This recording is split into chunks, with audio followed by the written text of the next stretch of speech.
After months of rumor, Apple just held its first product launch event of the year where it announced a colorful new iMac and updated iPad Pro with 5G and M1 chip that is also used in the company's desktop computers. Apple also announced the AirTags loss tracking gadget and refreshed the Apple TV 4K with a brand new remote. So in this particular video, we are going to discuss the new Apple iPad Pro devices which are coming with an M1 chip and a bunch of added features like 5G support, a better selfie camera, a Thunderbolt connector, and an upgraded display on 12.9-inch model. So starting from the design, the new iPad Pro looks a lot like the old one. Whether that's good or bad thing is up for a debate, but it's means that Apple has retained the sleek aluminum construction and all-screen design that lots of the customers have come to love. The smaller 11-inch display keeps the 120Hz ProMotion LCD panel that's been used since late 2018. However, the 12.9-inch sibling is receiving a big upgrade in the form of mini LED display dubbed as the Liquid Retina XDR.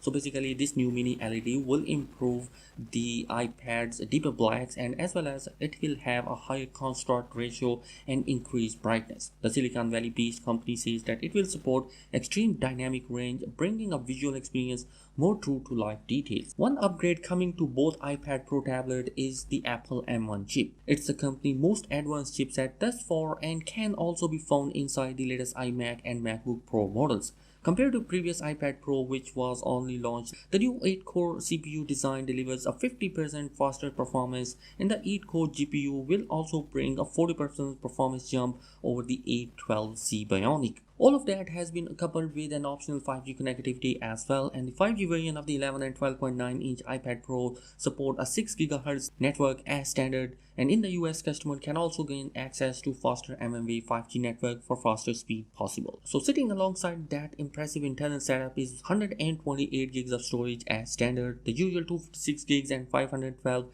and 1 TB models are also available to those willing to spend an extra cash, and this time Apple is offering an additional 2 TB model with 16 gigs of RAM. To ensure the iPad Pro owners can take the full advantage of the external horsepower, the USB-C connector is also receiving an upgrade.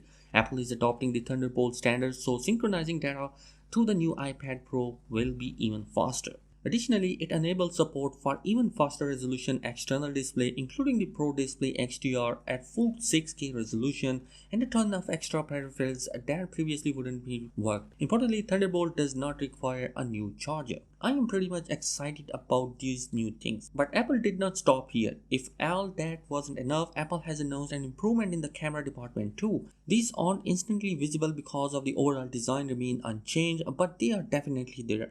There is so-called true depth selfie camera on the front, now using an upgraded 12 megapixel sensor that been designed specifically for iPad. It enables a new features dubbed center stage in the video calls, and the center stage take advantage of the new camera larger field of view and the M1 chip machine learning capabilities to recognize user during calls and keep them centered in the frame at all time. As users move around, center stage adjusts the shot to keep them in a view, and when other joins in, the camera detects them too and zoom out to fit everyone in. So all in all, it is going to be an exciting device, and so pre-order for that particular device are going to be coming on April 30th, and the tablet can be picked up in two color options, space gray and silver, and their shipping will be beginning in the second half of May. And finally, the pricing of the base model for the 11-inch is going to be $800, and for the 12.9-inch models are going to be coming with $1,100 price tag for the base 128 gigs of storage models. So guys, all in all, I am pretty much excited about the iPad Pro devices because they are going to be the game changer for the next generation of the computing, and I am honestly thinking that the Final Cut Pro and some of bunch of other cool stuff which has been available in the Mac devices is going to be coming on the iPad OS sooner or later, because I am looking forward towards them. So guys, what do you think about this new iPad Pro? Let me know your thoughts in the comment section below, and if you are new here on the channel, do consider subscribing it, and I'll catch you in the next one. Peace.